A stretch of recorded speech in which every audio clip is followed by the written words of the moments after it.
Before we begin, viewers are advised that the following content is intended solely for educational and entertainment purposes. What follows is the verbatim courtroom testimony from the federal trial of Sean Diddy Combs, as reported by Inner City Press. Welcome to the deep dive. We're jumping right into something pretty significant from a major federal trial today, based on this article you've read. That's right. We're looking at the Sean Diddy Combs trial, the one in Manhattan. Specifically, a juror was just dismissed, and that's what we're focusing on. Okay, so this article lays out the sequence of events around this juror being let go. Yeah. And our goal here, our mission for this deep dive, is really to unpack those details, understand maybe why it happened, look at the different viewpoints from the source. And sort of see how this one piece, this juror issue, became such a flashpoint. Exactly. It's a good window into trial mechanics, I think. For sure. Even the small stuff matters. Yeah. So let's get into what the article says. Okay, so the core event, the main thing the article focuses on is this dismissal. A juror out. Right, from the Combs federal trial. And this happened just Monday, June 16th. And the decision, it came from the judge? Yes, U.S. District Judge Arun Subramanian, he made the call. And his stated reason, according to the source, it was about conflicting answers. Conflicting answers about where the juror lives, yeah. That was the official reason cited. Residency. Seems basic, but the article mentions specifics, like living in the Bronx and also New Jersey. Exactly that. And, that's a crucial detail because the article points out, for this trial, you have to live in the Southern District of New York. Ah, okay. Which includes Manhattan, the Bronx. Parts of the Hudson Valley, yeah. Yeah. But not New Jersey, so that's the conflict. Right, so it's a direct clash with a fundamental requirement to even be on that jury. Precisely. Now, interestingly, the article notes that the push to dismiss didn't start with the judge himself. Oh, who then? It was the lead prosecutor, Maureen Comey, who first asked for the juror to be reviewed and potentially dismissed. Okay, and her reasoning. What did the article say she cited? The phrase used, according to the source, was a lack of candor. Lack of candor. Okay, so suggesting maybe not being entirely truthful. That seems to be the implication. And the source suggests the judge, Judge Subramanian, really grappled with this. It mentions that on Friday, June 13th, he said there's a serious question about the juror's candor and also maybe his ability to follow instructions. But hang on, the article also says that earlier that same day, Friday, the judge wasn't even sure an inquiry was needed. Yeah, it points that out. It shows a bit of maybe an evolving view or a need for further review. So he went from unsure to seeing a serious question pretty quickly. It seems that way. The article states that upon that further review, the judge did conclude the juror had given inconsistent answers about residency. Specifically about living within that required Southern District zone. Correct. And so the outcome was the dismissal. Juror is out, alternate juror steps in. Right. But this is where, the different perspectives that the article highlights really come into play.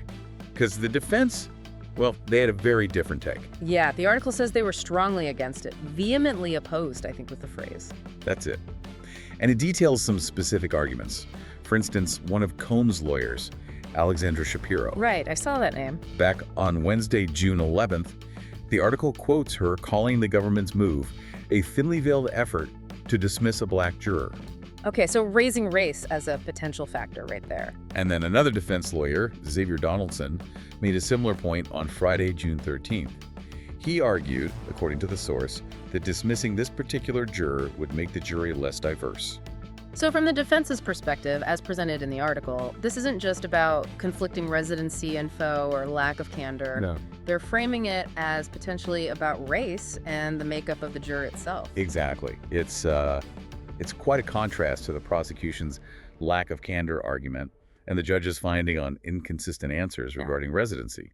The article presents these opposing frames clearly. Yeah, it really shows how the same set of facts can be interpreted so differently depending on which side you're on. Absolutely.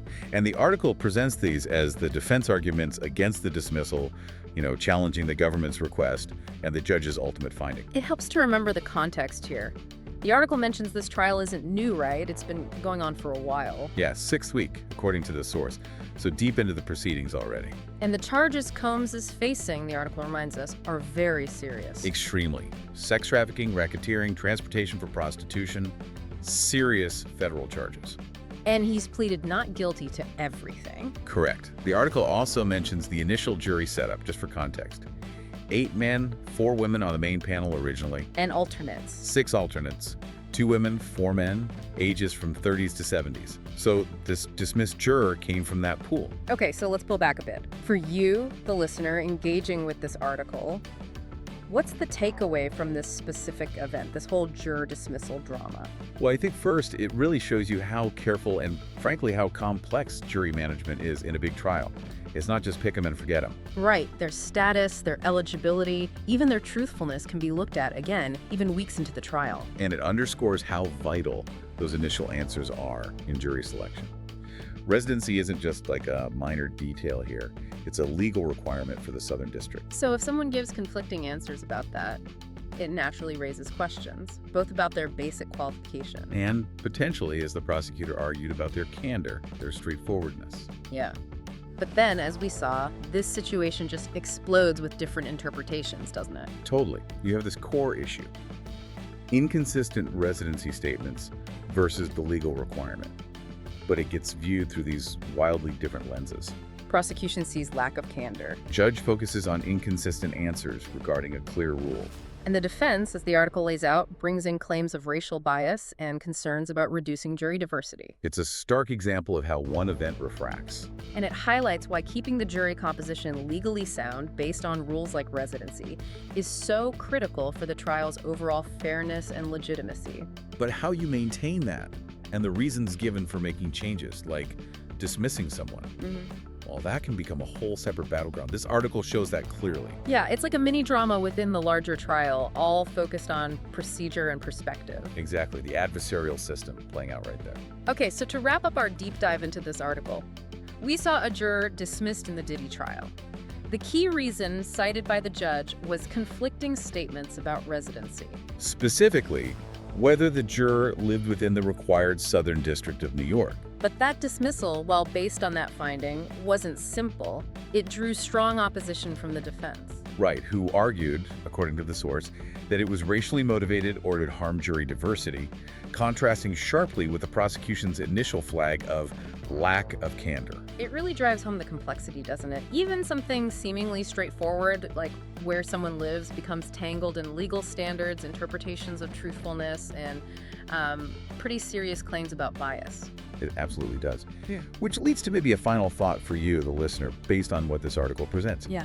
When you encounter any complex situation, really, where you have these competing narratives and starkly different interpretations of the same facts like we see here, how do you personally go about weighing those different claims? How do you try to figure out what's really going on beneath the surface arguments?